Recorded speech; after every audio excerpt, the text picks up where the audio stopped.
Hello everybody, welcome back for another video. Hope you're all doing well and that you're all having a great day. As always, it's nice to leave a like, to leave a comment or comments, or to subscribe if you have not already done so. It does help with the algorithm. As always, watch out for the people and or robots pretending to be me in the comment section. And also, I saw a lot of people yesterday. I'm really not sure if they're robots, if it's people trolling or simply not understanding how it actually works. A lot of people were commenting that I was deleting their comments. On YouTube, there is, when you leave a comment on YouTube, you can't see it because you're not in the creator studio, giving you the air quotes there. There's also a held for review section that YouTube automatically filters out a lot of comments that seem a bit off or odd. And just so happens that a lot of people keep leaving interesting comments where they're either cursing or making fun of other people, or saying things they probably shouldn't be saying, and those actually get filtered into that actual filter. I let everything through. I don't care what you say, more so or less. But yeah, I saw an odd number of them the last couple of hours after I woke up, and everyone's like, stop deleting my comments. I'm not deleting anything.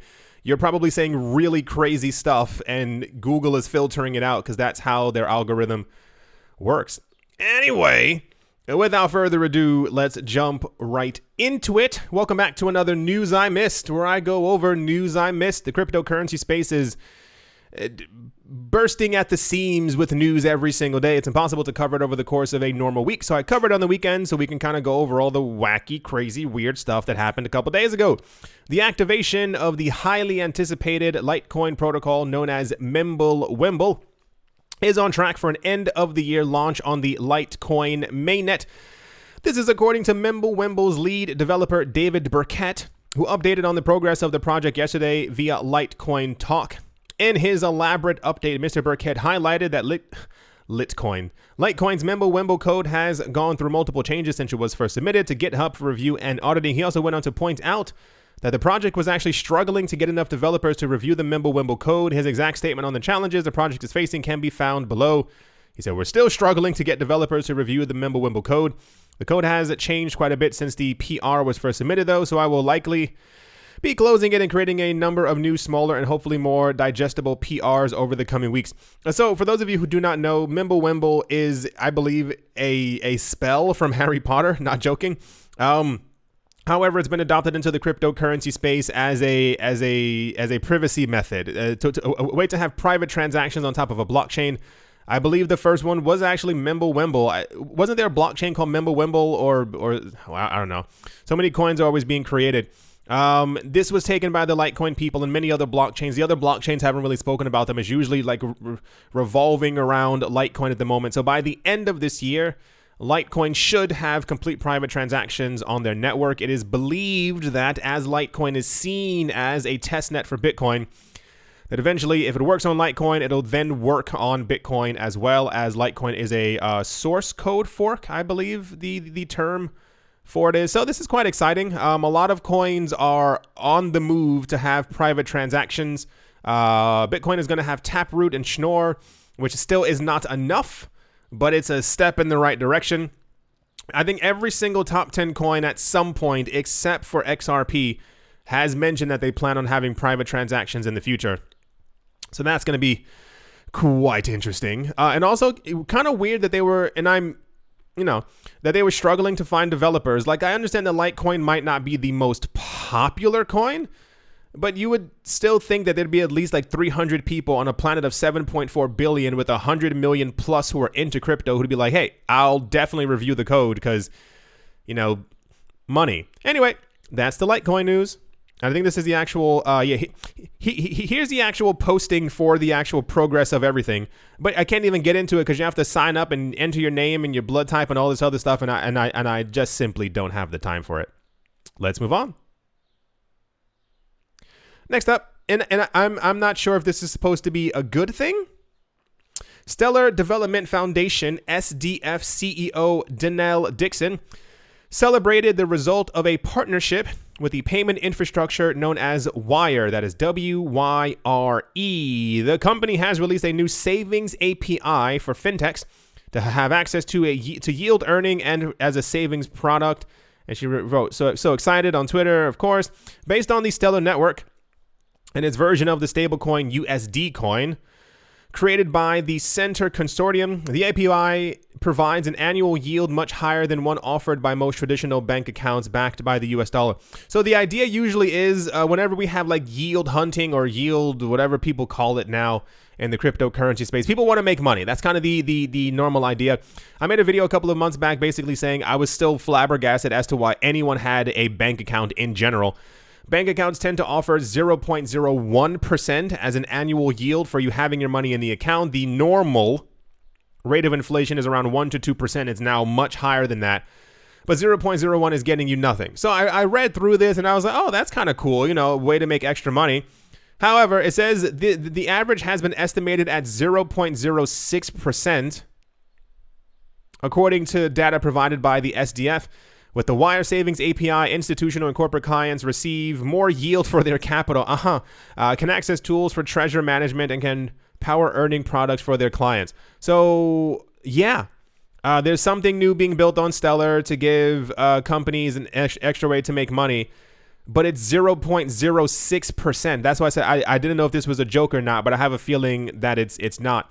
Once again, stable coins are not my best friend. I don't necessarily advocate for them, but it's more like there are stable coins right now. If you just hold them, you get a 7% return.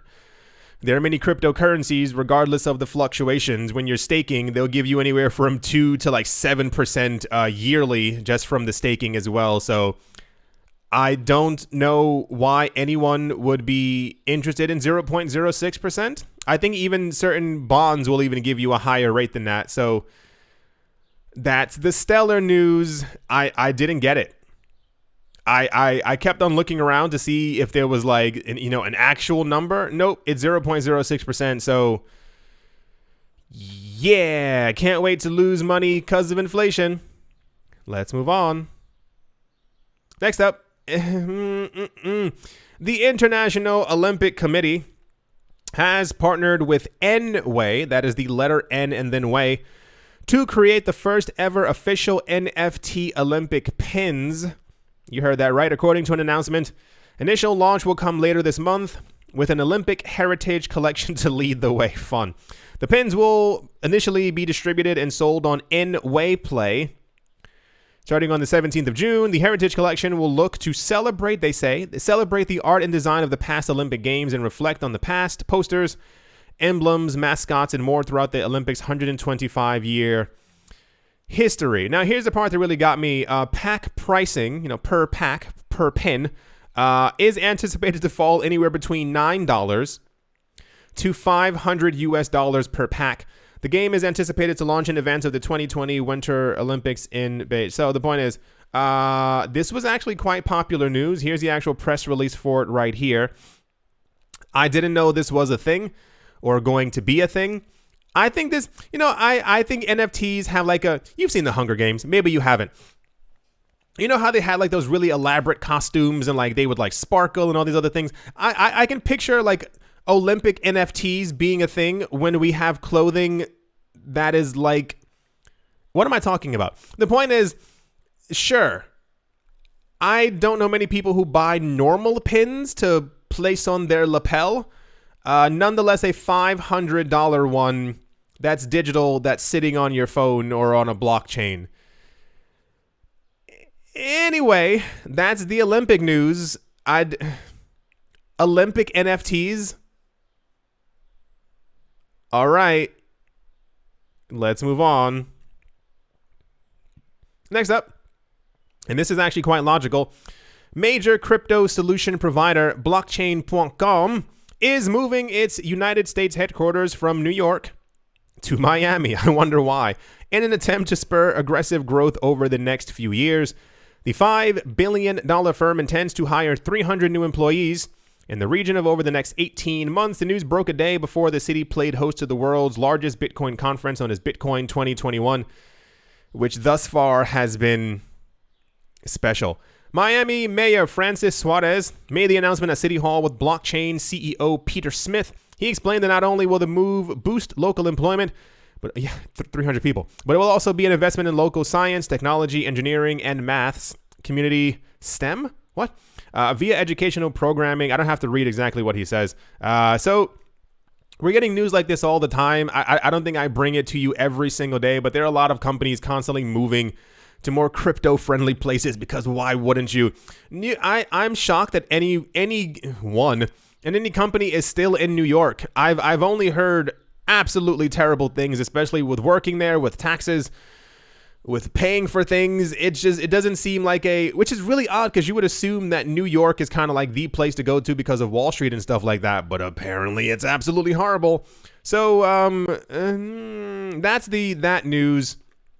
As far as blockchain moving, good for them. I'm sure they're not the only ones, and we'll probably get news of some other companies doing it as well, but we won't have to talk about that one. Anyway, that's the Miami news. Let's move on. Next up that was obvious. GCash, a major digital wallet in the Philippines, is reportedly considering introducing crypto trading services because money. Wow. GCash, what? GCash CEO, there we go, and President, why was that so difficult for me? GCash?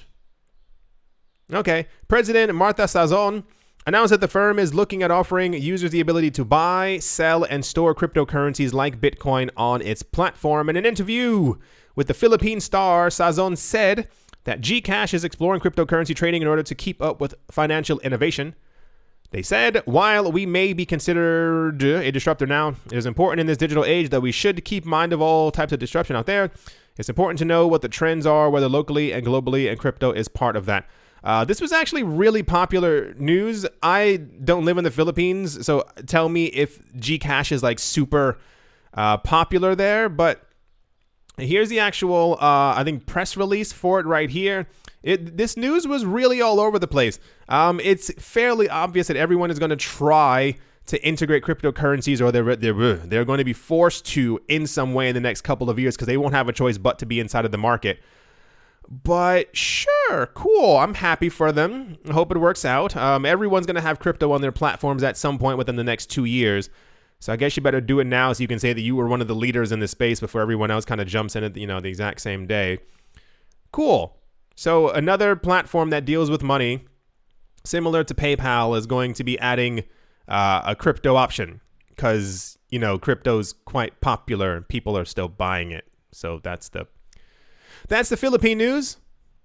And let's move on. Next up, South Down Dental, a clinic in Ontario, is introducing a new payment option. Payments will soon be able to pay for their teeth with cryptocurrency. The dental clinic says it will take digital money for any procedure from regular checkups to children's braces. I'd hope so. I mean, imagine if they were like, no, only if you're getting this one thing done can you then pay in Bitcoin. They'd be like, oh, all right. The dental clinic is stepping into the crypto world to address a growing positive sentiment towards cryptocurrency. Its management noted the increased use of digital coins in Canada's consumer and services industry. Cryptocurrency offers users autonomy, reduces transaction fees, and facilitates quick and easy payments, the clinic pointed out in a press release. They're just trying to get Bitcoin. I understand you got to be, you have to speak in a certain way when you're talking to people. You can't just say, give us your Bitcoin, we need more. You got to be like, your teeth need fixing, so we can give you the mixin and pay us in Bixin. Bixin's on a coin. I was trying to make a rap rhyme, but I'm not good with words if you couldn't tell. So the point is, cool. South Down Dental is going to be taking crypto for your mouth troubles. But I wish you can't say that you can't simply say, hey, we see that Bitcoin's going to be super big. Please pay us in Bitcoin because we also want some for the dental clinic as well. But that's what it is. Anyway, that's the Canadian dental clinic accepting crypto news. It makes it quick and easy and cheaper transaction costs. You don't care about that. You just want the Bitcoin like everybody else. Anyway, let's move on. Next up, the governor of Ghana's central bank, his name is Ernest Addison, has said his institution is now in the advanced stages of introducing a digital currency. However, before it's released into circulation, the digital currency, which is also known as the e-cedi, will first have to go through 3 phases. In his comments during a news conference on the 31st of May, Addison also reiterated the Bank of Ghana's desire to maintain its reputation as Africa's leader when it comes to embracing emerging financial technologies. He said the Bank of Ghana was one of the first African central banks to declare that we were working on a digital currency looking at the concept of an e-cedi, he revealed. So this is another country. Every single day, there's another country announcing that they're going to be launching a digital version of their currency that they have right now. Lest we forget, these currencies are all garbage. That is not me. I need to make clear when I say these things, it's not me going revolution, cryptocurrency for the people, which would be a nice thing if we had, financial freedom. But the other part is that these are currencies that were already terrible, have been inflating quite quickly, and these will simply be digital versions of that. So I always make sure to reiterate that one point because I think a lot of people misunderstand and think that these things will take over Bitcoin's position. No, it's the same thing you're using now. Now imagine it just being on your phone. So there's no paper in your wallet, but you got numbers and colorful things on your phone when you tap it. That's it. Same economic policies, nothing really changing, except they want further control over direct control over the monetary system. Isn't it weird that we're in the future? Isn't that kind of weird to no one else? Think of that. We are going to, by the time our kids, I don't have a kid, by the time my kid is 18 or 20, they will never know a world with paper currency.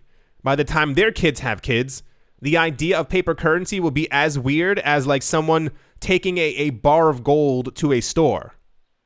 Isn't that odd? We are at the moment where in history where paper money is going to be phased out. No one thinks that's weird in 20 years. There just won't be. All right. Maybe I just watched too many sci-fi movies. Anyway, that's another country introducing their central bank digital currency news. And let's move on. And to finish things off, Google and Alibaba are among 300 companies that have applied for licensing to provide various digital payment services within Singapore, according to Sponendu Mohanty, Chief Technology Officer of the Monetary Authority of Singapore. Speaking to Bloomberg, Mohanty stated that the MAS will ensure anyone who gets the license is credible. Among the activities for these companies who want to be licensed are digital asset payment and crypto exchange and trading services. There has been a lot of speculation as of late, and I'm pretty sure a lot of this speculation isn't even speculation. The way that things work in the cryptocurrency space, and we went on a pretty good streak thus far, is that at some point, someone announces that a company is planning on doing something with crypto. Someone says, this is just speculation, this is just so-and-so, but XYZ is going to happen. And then eventually we end up getting that news. We had news that Fidelity was thinking of getting into the space. They got into the space. New York Stock Exchange was thinking to get into space. They got into the space. NASDAQ was thinking. So-and-so was thinking. We had news months before that there were rumors that PayPal was thinking of getting into the cryptocurrency space. The rumors that we've had the last 5 months is that Google, Amazon, Tesla, and other company are either creating their own coin or getting into Bitcoin in some type of way. So Google and Alibaba registering in Singapore to have a within the same guidelines of having a digital asset payment and crypto exchange and trading service. Where do you think this is leading? I find it very unreasonable to think that as large as the cryptocurrency space currently is and as large as it's going to be in 10 years, that the largest entities on the planet would be like, it's just not for us. Here's the actual Monetary Authority of Singapore website. And then they actually have the list of companies who have applied for these services. You got Alibaba, Alipay. And then I'm pretty sure Alphabet is actually Google, unless Google is in the G's. I'm not, okay. E, F, G, L. Yeah, it's definitely Alphabet. Google Payments. So, what? Sorry. I got really excited. Google. Yeah, so cool. Merry Christmas and all that. clearly evident that everyone is trying to get into crypto, and I still think we are going to have way too many people who are going to be shocked when we finally get word that all these companies are in the cryptocurrency space or have been buying Bitcoin or have been whatevering Bitcoin or mining it. But that's good for us because that causes the next run up in prices, because that's how FOMO works. Yeah, I do hope you all enjoyed. Actually, wait, my phone's not even near me. I apologize. Thank you all very much for all the support. I should have had my phone next to me. I just didn't. At the moment, the market is up though, which is nice to see. Bitcoin is currently at 37,500. It is up by 2.88%. Binance Coin is up by 11%. Ethereum is up by 6%. Cardano is up by 6%. Dogecoin is up by 9%. Hopefully this momentum continues. I hope someone has taken away Muskie's phone. I think that is really our only hope at this point, because, not even logic, just illogic. But the market's in green. It's very nice to see. Let's hope it continues. I do hope you all enjoyed. I do hope that you all are having a great day, a great morning, a great afternoon, a great evening, wherever you are, wherever you might be. I do hope that it is absolutely fantastic. Thank you all once again for watching and or listening, and I will most certainly be talking to you all soon. See you.